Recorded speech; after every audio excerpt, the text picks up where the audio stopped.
హరే కృష్ణ. మాతాజీ వినిపిస్తుంది కదా ప్రభు? హరే కృష్ణ. వినిపిస్తుంది ప్రభుజీ. హరే కృష్ణ. హరే కృష్ణ. అందరికి 18 రోజులలో భగవద్గీత అవగాహనము అనేటువంటి కార్యక్రమానికి ఇస్కాన్ మంగళూరు శ్రీ శ్రీ రాధా గోవింద ఆలయము తరఫున మీ అందరికీ కూడా ఈరోజు ఈ క్లాస్కి స్వాగతం తెలియజేస్తూ ఉన్నాము. సో ఈ 18 రోజులలో భగవద్గీత అవగాహనలో 16 రోజులుగా 16 రోజులుగా రోజుకు ఒక అధ్యాయం చొప్పున 16 అధ్యాయాలను పూర్తి చేసుకున్నాము. ఈరోజు 17వ రోజు 17వ అధ్యాయము అయినటువంటి శ్రద్ధాత్రయ విభాగములు అనేటువంటి అధ్యాయాన్ని ఇస్కాన్ సంస్థాపక ఆచార్యులైనటువంటి శ్రీల ప్రభుపాదుల వారి యొక్క బోధనల ఆధారంగా ఈ అధ్యాయాన్ని అవగాహన చేసుకోవడానికి ప్రయత్నం చేద్దాము. హరే కృష్ణ. ఓం అజ్ఞానతిమిరాంధస్య జ్ఞానాంజనశలాకయా చక్షుర్మిలితం యేన తస్మై శ్రీ గురవే నమః. శ్రీచైతన్యమనోభీష్టం స్థాపితం యేన భూతలే స్వయం రూపః కదా మహ్యం దదాతి స్వపదాంతికం. వందేహం శ్రీగురు శ్రీయుతపదకమలం శ్రీగురూన్ వైష్ణవాంశ. శ్రీరూపం సాగ్రజాతం సహగణ రఘునాథాన్వితం తం సజీవం సాద్వైతం సావధూతం పరిజన సహితం కృష్ణ చైతన్య దేవం శ్రీ రాధా కృష్ణ పాదాన్ సహగణ లలితా శ్రీ విశాఖాన్వితాంశ. నమో ఓం విష్ణుపాదాయ కృష్ణ ప్రేష్టాయ భూతలే శ్రీమతే భక్తి వేదాంత స్వామినితి నామినే. నమస్తే సారస్వతే దేవే గౌరవాణి ప్రచారిణి నిర్విశేష శూన్యవాది పాశ్చాత్యదేశతారిణి. హే కృష్ణ కరుణా సింధు దీనబంధు జగత్పతే గోపేశ గోపికా కాంత రాధా కాంత నమోస్తుతే. తప్త కాంచన గౌరాంగీ రాధే వృందావనేశ్వరి వృషభానుసుతే దేవి ప్రణమామి హరి ప్రియే. వాంఛాకల్పతరుభ్యశ్చ కృపా సింధుభ్య ఏవ చ పతితానాం పావనేభ్యో వైష్ణవేభ్యో నమో నమః. జయ శ్రీ కృష్ణ చైతన్య ప్రభు నిత్యానంద శ్రీ అద్వైత గదాధర శ్రీవాసాది గౌర భక్త బృంద. హరే కృష్ణ కృష్ణ కృష్ణ హరే హరే హరే రామ రామ రామ హరే హరే. హరే కృష్ణ కృష్ణ కృష్ణ హరే హరే హరే రామ రామ రామ హరే హరే. ఈ 17వ అధ్యాయమైనటువంటి శ్రద్ధాత్రయ విభాగ యోగము లేదా శ్రద్ధాత్రయ విభాగములు అనేటువంటి అధ్యాయంలోని మొదటి శ్లోకము. అర్జున ఉవాచ ఏ శాస్త్ర విధి ముత్సృజ్య యజంతే శ్రద్ధయాన్వితాః తేషాం నిష్ఠాతు కా కృష్ణ సత్వమహో రజస్తమః. అర్జునుడు అడుగుతూ ఉన్నాడు శ్రీకృష్ణ భగవానుల వారిని, ఓ కృష్ణ, శాస్త్ర విధులను పాటింపక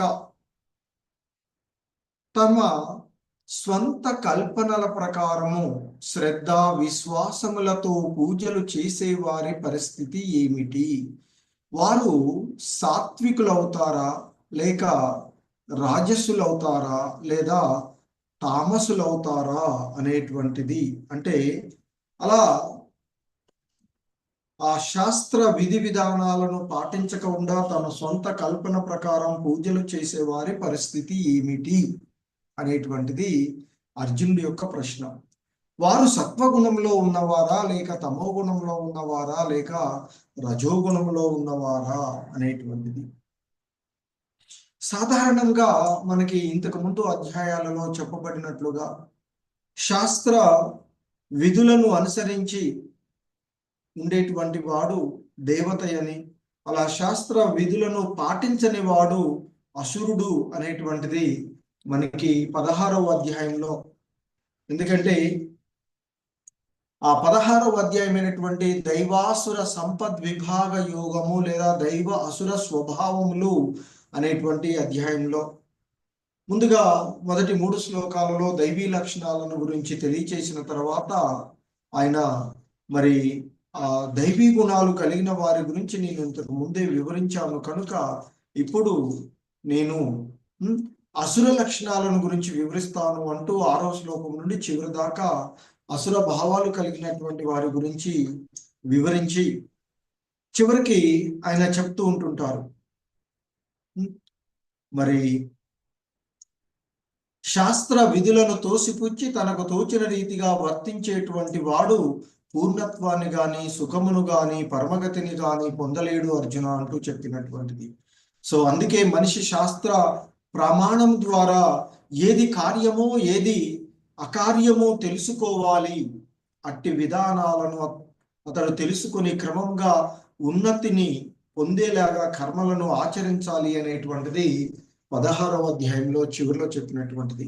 అదంతా విన్న తర్వాత అర్జునుడు అడుగుతూ ఉన్నటువంటిది, ఓ కృష్ణ, శాస్త్ర విధులను పాటించకుండా తన సొంత కల్పన ప్రకారము శ్రద్ధ విశ్వాసాలతో పూజలు చేసేటువంటి వారి పరిస్థితి ఏమిటి? వారు సత్వగుణంలో ఉన్నవారు అవుతున్నారా, రజోగుణంలో ఉన్నవారా లేక తమో గుణంలో ఉన్నారా అనేటువంటిది ఇక్కడ చెప్తుంది. అలాగే ఇంకా ఆయన ఎప్పుడైతే ఆ విధంగా అర్జునుడు అడిగాడో భగవానుడు సమాధానం చెప్తున్నారు. శ్రీ భగవానువాచ త్రివిధా భవతి శ్రద్ధ దేహినాం సా స్వభావజా సాత్వికీ రాజసీ చైవ తామసీ చేతి తాం శృణు. సో శ్రీకృష్ణ భగవానుడు అర్జునుడు అడిగిన దానికి సమాధానంగా ఈ విధంగా చెప్తున్నారు, ఓ అర్జున, దేహధారి అయినటువంటి జీవుడు ఆ పొందినటువంటి ప్రకృతి గుణాలను బట్టి శ్రద్ధ సాత్వికము, రాజసము లేదా తామసము అను 3 రకాలుగా ఉంటుంది. అయితే ఇప్పుడు వాటి గురించి నేను చెప్తాను, విను, నా నుండి వినవలసింది అర్జున అంటూ చెప్తుంది. సత్వానురూపా సర్వస్య శ్రద్ధా భవతి భారత శ్రద్ధామయోయం పురుషో యో యశ్రద్ధ స ఏవ సహ. ఓ భారత, వివిధ ప్రకృతి స్వభావాన్ని బట్టి వివిధ ప్రకృతి గుణాలలో తన యొక్క స్థితిని అనుసరించి మరి ఒకారకమైన, అంటే ఇక్కడ మనిషికి ఒకానొక రకమైన శ్రద్ధను పెంపొందుతుంది. మానవులందరికీ వారి వారి శ్రద్ధ కలుగుతుంది. మరి శ్రద్ధ లేనటువంటి వాడు ఎవరి అంటే ఉండడు. ఎవరికి ఎలాంటి శ్రద్ధ ఉంటే అలాంటి వాడే అవుతారు అని చెప్తున్నాను. అంటే తాను పొందినటువంటి గుణాలను బట్టి జీవుడు ఒక ప్రత్యేకమైన అంటే శ్రద్ధను కలిగి ఉన్నాడు అని చెప్పబడతారు అంటూ చెప్తున్నారు శ్రీకృష్ణ భగవానుల వారు. సో ఎవరికి ఏ శ్రద్ధ ఉంటే ఆ విధమైనటువంటి సంబంధాలునే ఇతరు నెలకొంటారు అని చెప్తున్నారు.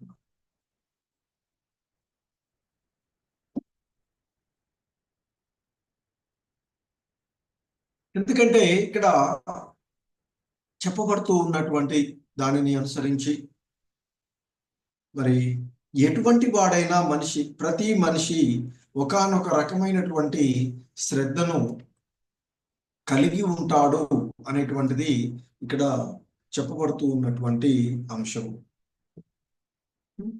సో కాబట్టి మరి అతడు కలిగి ఉండే స్వభావాన్ని బట్టి అతని యొక్క శ్రద్ధ సాత్వికము,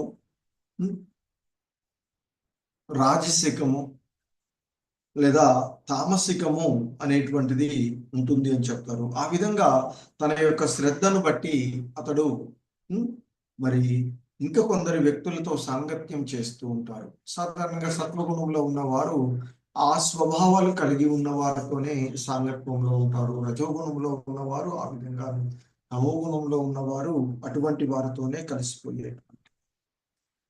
సో ఇక్కడ ఇంకా చెప్పబడుతూ ఉన్నటువంటి అంశాన్ని మనం చూసినట్లయితే మరి సాధారణంగా ఇక్కడ మనము ఈ ముగ్గురు అన్నదమ్ములను చూసినట్లయితే విభీషణుడు, రావణుడు, కుంభకర్ణుడు.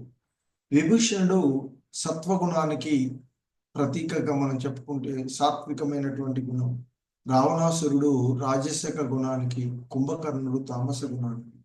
అంటే ఈ గుణాలు అనేటువంటివి, ఈ స్వభావము అనేటువంటిది వారి వారి శ్రద్ధను బట్టి కలుగుతుంది తప్ప జన్మను బట్టి ఉండదు. ఎందుకంటే ఈ ముగ్గురు కూడా అన్నదమ్ములే, కానీ వారు డిఫరెంట్ గుణాలను కలిగి ఉన్నటువంటి వారు.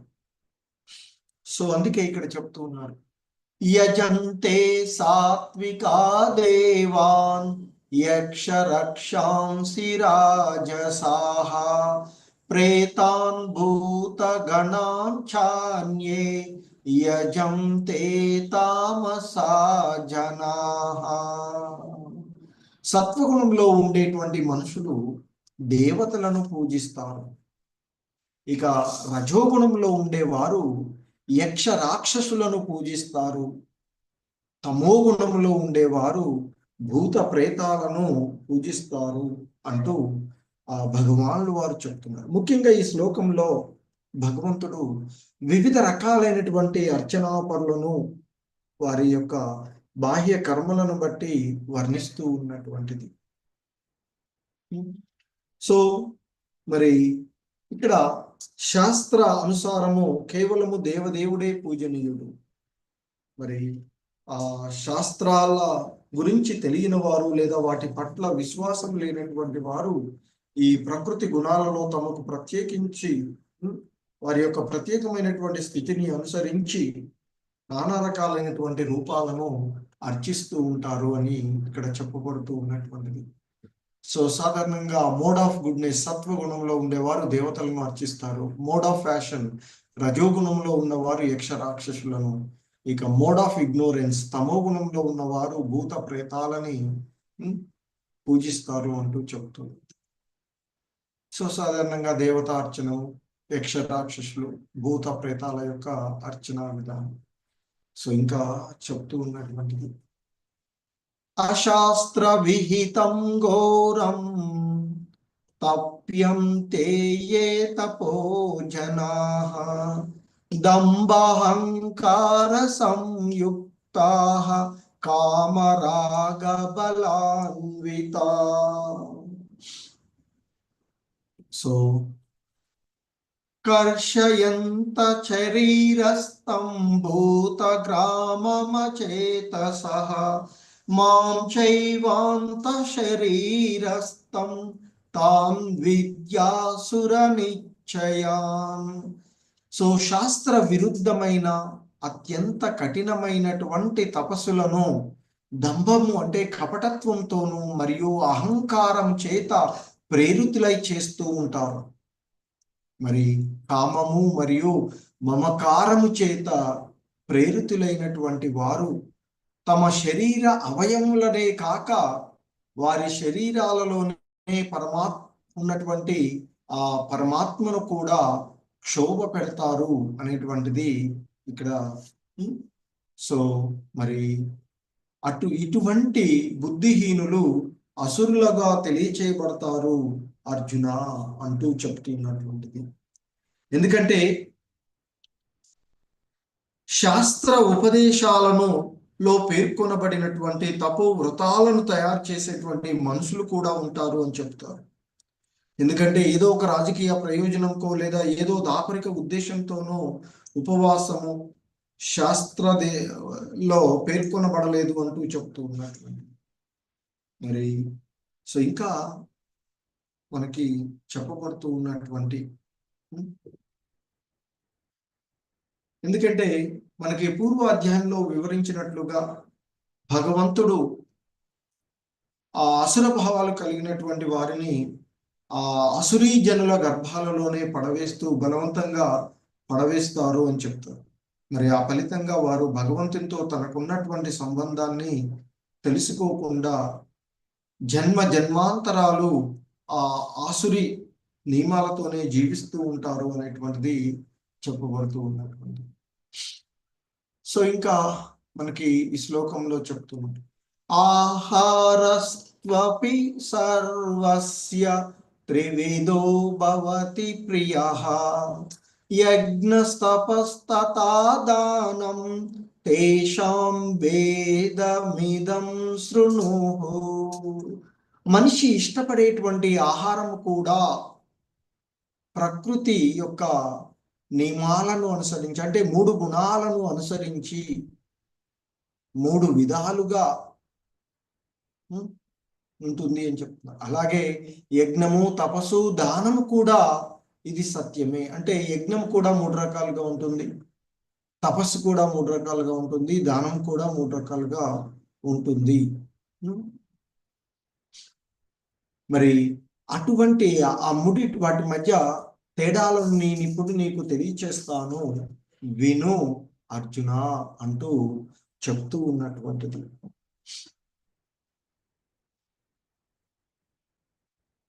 ఆయు సత్వ బలారోగ్య సుఖ ప్రీతి వివర్ధనా రస్యా స్నిగ్ధా స్థిరా హృద్య ఆహార సాత్విక ప్రియా.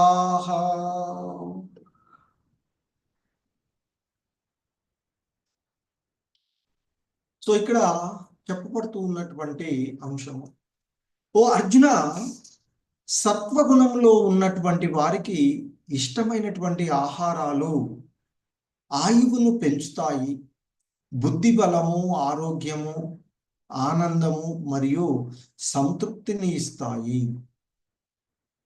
ఇవి రసవంతము, పుష్టికరము, ఆరోగ్యకరమైనవి మరియు హృదయానికి ఆహ్లాదకరంగా ఉంటాయి అంటూ చెప్తుంది. సో మరి ఆ సత్వగుణంలో ఉండే వారికి ఇష్టమయ్యేటువంటి ఆహారాలు ముఖ్యంగా సాత్వికమైనటువంటి ఆహారం, అది స్వీయ అస్తిత్వాన్ని పెంచే విధంగాను ఆహారాలు ఆయువును పెంచే విధంగా ఉంటాయి అని చెప్తూ ఉంటున్నారు. అలాగే అస్తిత్వాన్ని పవిత్రం చేసేటువంటి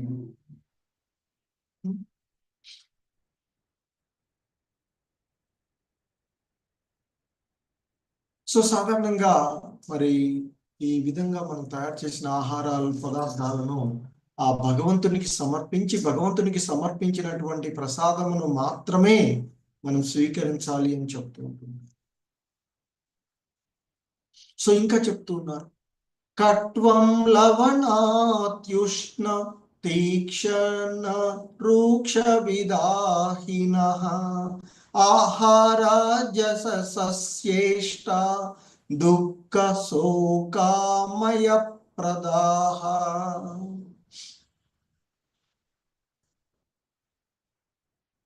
సో ఇంకా చెప్తున్నారు, ఓ అర్జున, చాలా చేదుగా, చాలా పుల్లగా, ఉప్పుగా, వేడి, పదునైనవి, పొడిగా మరియు దహనం చేసే ఆహారాలు రాజస గుణము ఉన్న వారికి ప్రియమైనవి. ఇటువంటి ఆహారాలు బాధ, దుఃఖం మరియు రోగమును కలగజేస్తాయి. అంటే ఇక్కడ ముఖ్యంగా రజోగుణ భావాలు కలిగినటువంటి వారి యొక్క ఆహార పదార్థాలను, వారికి ఇష్టమయ్యేటువంటి ఆహారాలను చెప్తున్నారు. అతి చేదుగా ఉండేవి, అతి పుల్లగా ఉండేవి, ఉప్పుగా ఉండేవి, వేడిగా ఉండేవి, కారమైనటువంటివి, ఎండినవి, మంటను కలిగించేవి అయినటువంటి ఆహారాలు ఆ రజోగుణంలో ఉన్న వారికి ప్రియమైనవి అని చెప్తున్నారు. మరి అటువంటి ఆహారాలు బాధ, దుఃఖము మరియు రోగాలను కలగజేస్తాయి అనేటువంటిది ఇక్కడ చెప్పబడుతూ ఉన్నటువంటి అంశం. సో ఈ విధంగా రజోగుణ సంబంధంలో ఉన్న వారికి ఇష్టమయ్యేటువంటి ఆహారాలు జీవుడికి దుఃఖ కారణం అవుతాయి అని చెప్తూ ఉంటున్నారు. ఇంకా చెప్తున్నారు, యాతయామం గతరసం పూతి పర్యుషితం చయత్ ఉచ్చిష్టమపి చామేద్యం భోజనం తామస ప్రియం. తినడానికి 3 గంటల ముందు తయారు చేసిన ఆహారము రుచి లేని, కుళ్ళిన, వాసన పట్టిన మరియు ఇతరులు తినగా మిగిలినవి అంటరాని వస్తువులతో కూడిన ఆహారం తామస గుణము ఉన్న వారికి ప్రియమైనది అర్జున అంటూ చెప్పబడుతూ ఉన్నటువంటిది.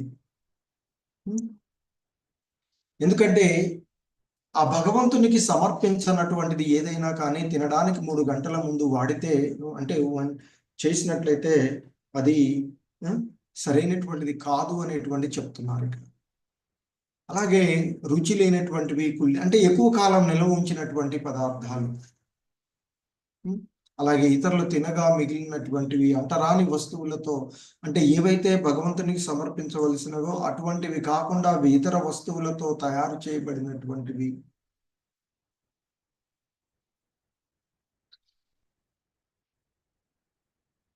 ఇటువంటివి ఆ తమో గుణంలో ఉన్న వారికి ప్రియమైనటువంటి ఆహార పదార్థాలు అర్జున అంటూ చెప్తూ ఉన్నటువంటి.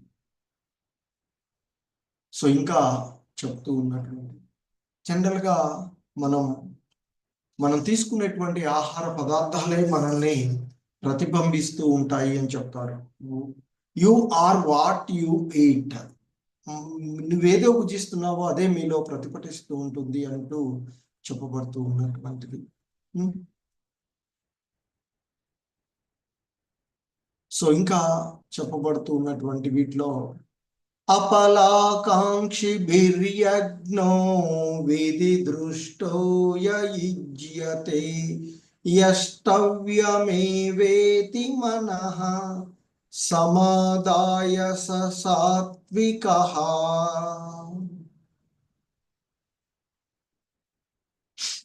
సో ఇంకా మరి ఆ సత్వగుణంలో ఉండేటువంటి వారి చేసేటువంటి విషయాలను గురించి ఇక్కడ చెప్తున్నారు. శాస్త్ర గ్రంథం యొక్క ఆదేశాల ప్రకారము విధిగా ప్రతిఫలం కోరుకోకుండా మనసులో దృఢ సంకల్పంతో చేయబడేటువంటి యజ్ఞము ఏదైతే ఉందో అది సత్వగుణ సంబంధ యజ్ఞము అర్జున అంటూ చెప్తూ ఉన్నటువంటిది. అలాగే మనకి వివిధ యుగాలలో వివిధ రకాలైనటువంటి యజ్ఞ పద్ధతులు ఉన్నటువంటివి. మరి ఆ కలియుగంలో ఈ కలి కల్మషాల నుండి బయటపడేటువంటి మార్గము మనకి ఉన్నటువంటిది ఏకైక మార్గము, అదే ఆ హరినామ సంకీర్తనం. హరే కృష్ణ కృష్ణ కృష్ణ హరే హరే, హరే రామ రామ రామ హరే హరే అంటూ ఆ భగవన్నామ స్మరణమే ఈ కలియుగంలో మనల్ని మనం రక్షించుకోవడానికి ఉన్నటువంటి మార్గముగా చెప్తున్నటువంటి.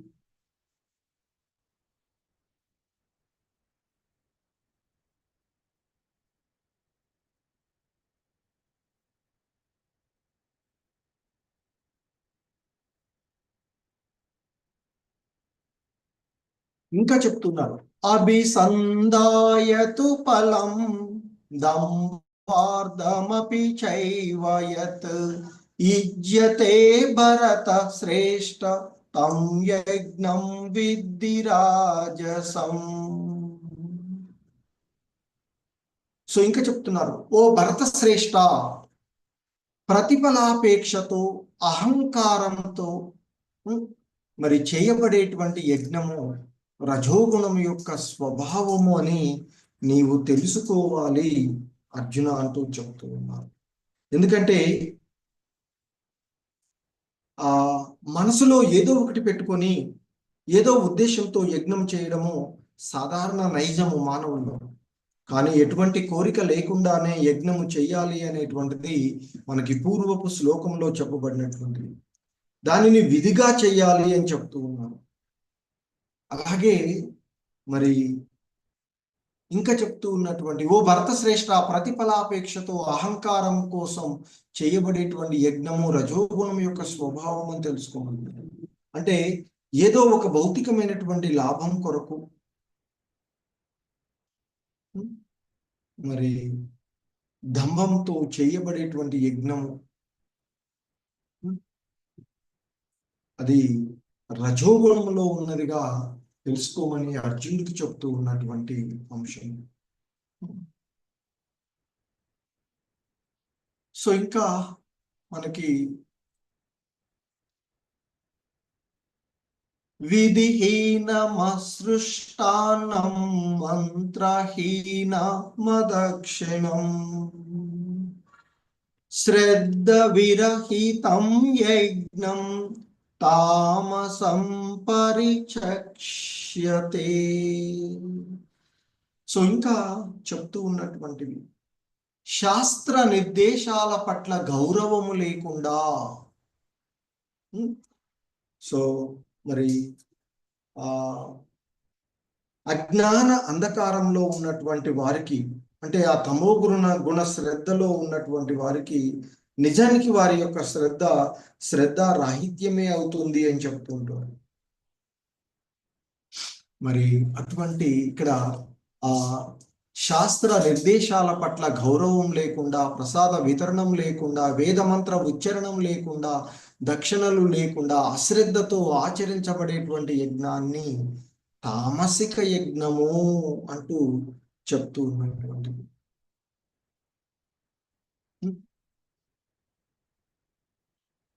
ఇంకా చెప్తూ ఉన్నారు, దేవ ద్విజ గురు ప్రాజ్ఞా పూజనం శౌచమార్జవం బ్రహ్మచర్యమహింసా చ శారీరం తప ఉచ్యతే.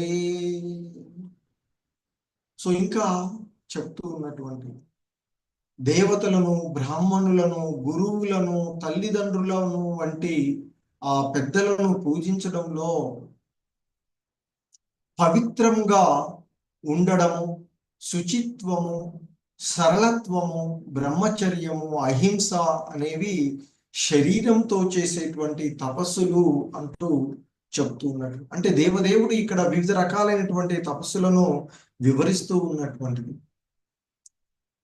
మొట్టమొదట ఆ దేహం ద్వారానే అవతరించేటువంటి తపోనిష్టలను గురించి ఇక్కడ చెప్తూ ఉన్నటువంటి,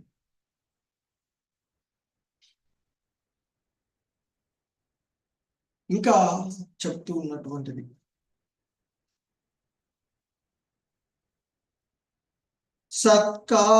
సత్కార మానవ పూజార్థం తపోదంబేన చైవ యత్ క్రియతే తదిహ ప్రోక్తం రాజసం చలమధ్రువం. సో ఇంకా చెప్పబడుతూ ఉన్నటువంటి అంశము, సత్కారమాన పూజార్థం, సత్కారము, గౌరవము, పూజలు పొందడానికి గర్వంతో చేయబడేటువంటి తపస్సు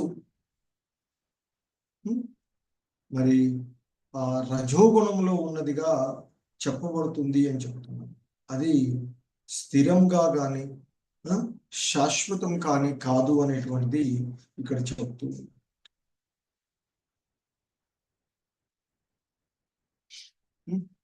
సో ఇంకా చెప్తూ ఉన్నటువంటి ఇతరుల నుండి గౌరవ సన్మానము మరియు పూజను పొందడం కోసం గర్వంతో చేయు తపస్సు ఏదైతే ఉందో అది రజోగుణానికి సంబంధించినది అని చెప్తున్నారు.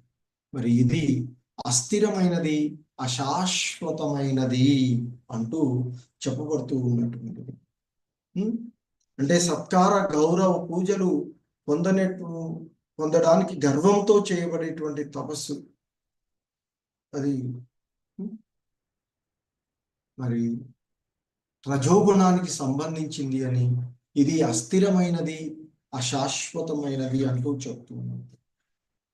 సో ఇంకా చెప్తూ ఉన్నటువంటి అంశాలలో మూఢగ్రాహేణాత్మనో యత్పీడయా క్రియతే తపః పరస్యోత్సాదనార్థం నా తత్తామసముదాహృతం.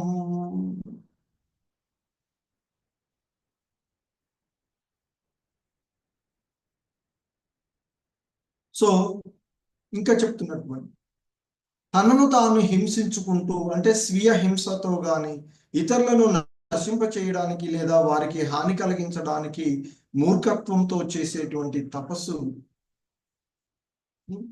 ఆ రజోగుణంలో ఉన్నవాడిగా చెప్పబడుతుంది అంటూ చెప్తున్నారు.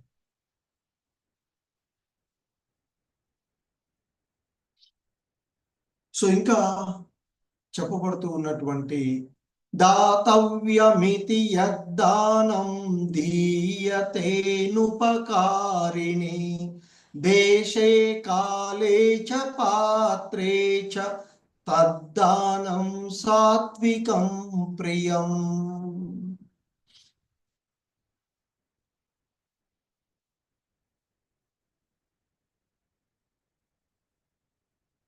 ఇంకా చెప్తూ ఉన్నారు ఇక్కడ ప్రతిఫల వాంఛ లేకుండా సరైనటువంటి సమయంలో సరైనటువంటి ప్రదేశంలో యోగ్యుడైనటువంటి వ్యక్తికి కర్తవ్య భావంతో ఇవ్వబడేటువంటి దానము సత్వగుణమునకు సంబంధించినది అని చెప్పబడుతూ ఉన్నది.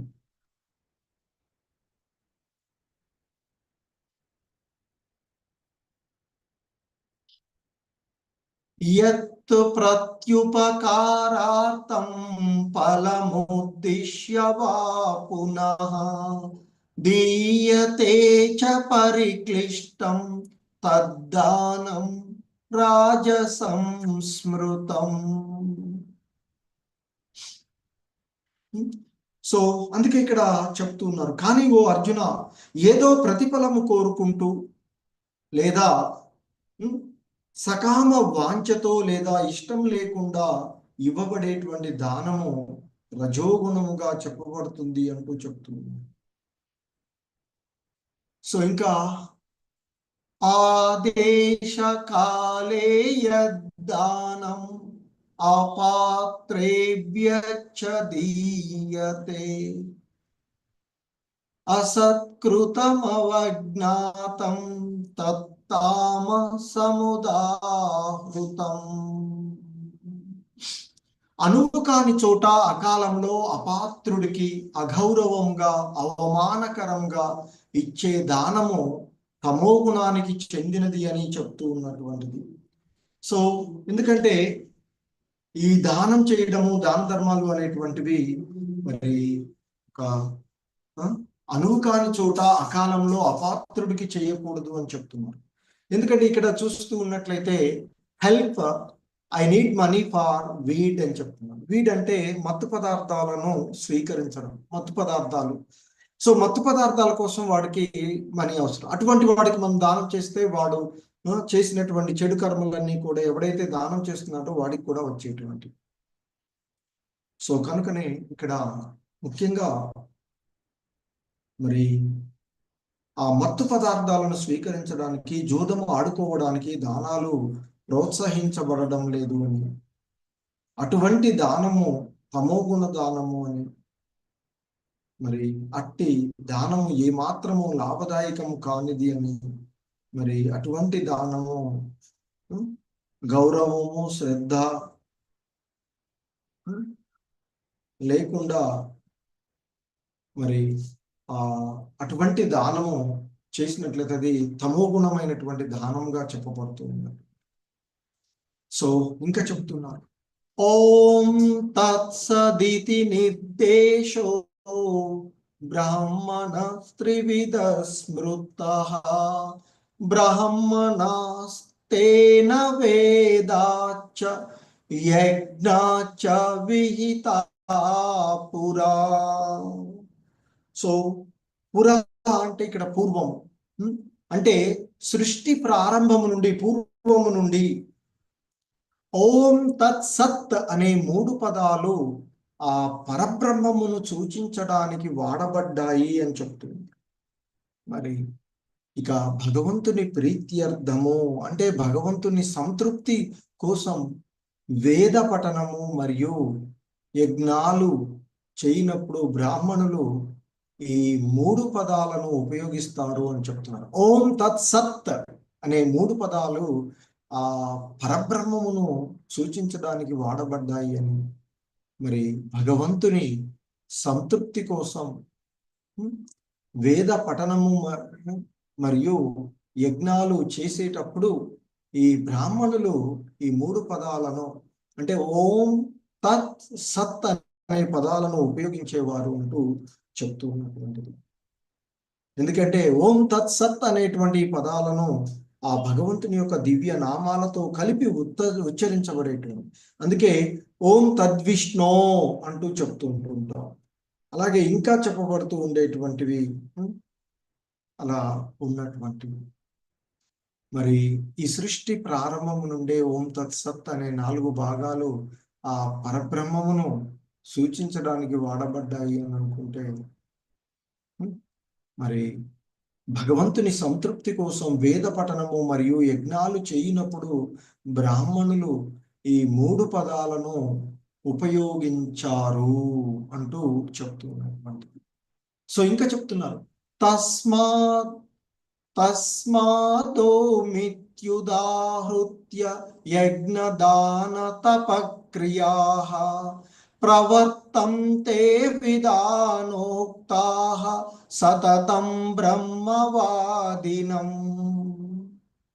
సో ఇక్కడ ఇంకా చెప్తున్నారు, కాబట్టి యజ్ఞములు చేయడంలో, దానములు ఇవ్వడంలో, తపస్సులు ఆచరించడంలో, వేద విధులు వైదిక ఉపదేశాలను అనుసరిస్తూ ఎల్లప్పుడూ ఓంకారముతో ప్రారంభిస్తారు అంటూ చెప్పబడుతూ ఉన్నటువంటిది.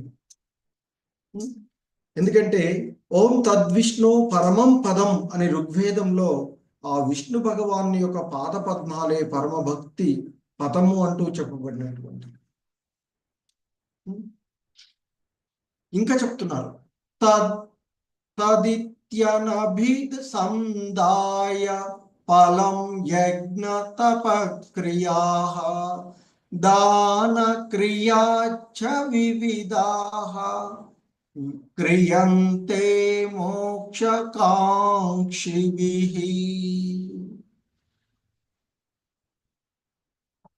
సో ఇంకా ఇక్కడ చెప్పబడుతూ ఉన్నటువంటి అంశం ఏంటంటే, ఫలవాంఛ లేకుండా అంటే ప్రతిఫలాలను ఆశించని వారు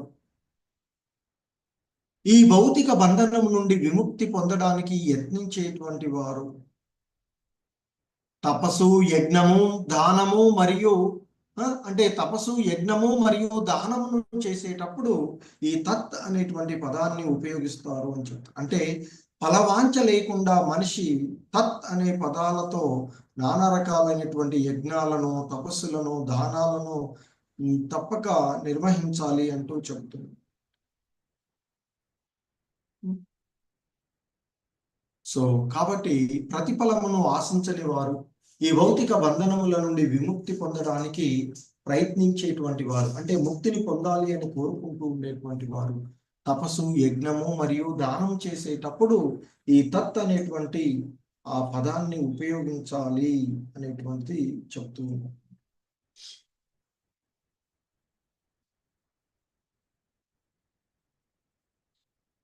ఇంకా చెప్తూ ఉన్నటువంటి సద్భావే సాధుభావే చ హరే కృష్ణ. సద్భావే సాధుభావే చ సదిత్యేతత్ ప్రయుజ్యతే ప్రశస్తే కర్మణి తథా సచ్చబ్ద పార్థయుజ్యతే. సత్ అనే పదానికి అర్థము సనాతనమైనది, అస్తిత్వము మరియు మంగళప్రదము అని చెప్తూ ఉన్నారు.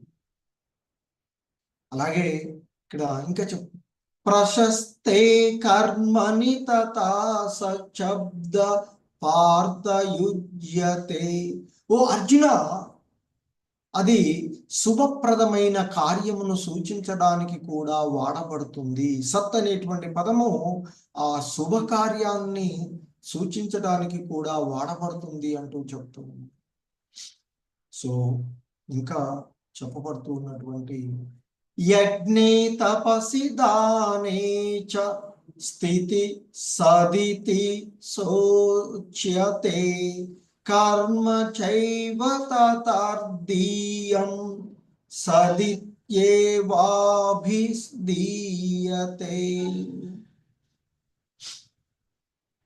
యజ్ఞము, తపస్సు, దానము ఆచరించడంలో నిమగ్నం అవ్వటాన్ని కూడా సత్ అనేటువంటి పదము వివరిస్తుంది అర్జున అంటూ చెప్తుంది. కావున ఈ ప్రయోజనంతో కూడి ఉన్న ఏ పని అయినా సత్ అనబడుతుంది అంటూ చెప్తుంది.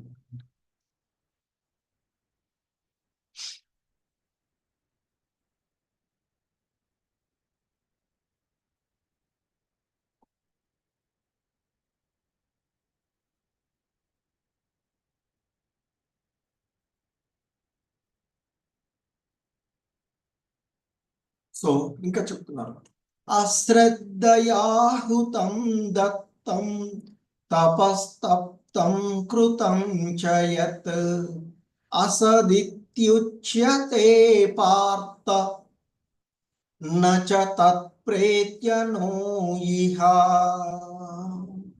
ఓ పార్థ, భగవంతునిపై విశ్వాసము లేకుండా చేయు యజ్ఞము, దానము లేదా తపస్సు వంటిది ఏదైనా అశాశ్వతము.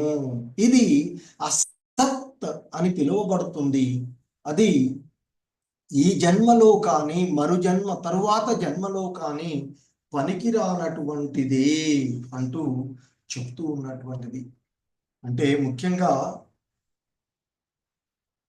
యజ్ఞమే గాని, దానమే గాని, తపస్సే గాని ఆధ్యాత్మిక లక్ష్యం లేకుండా చేసేది ఏదైనా పనికిరానిదే అవుతుంది అని చెప్తూ ఉన్నటువంటిది.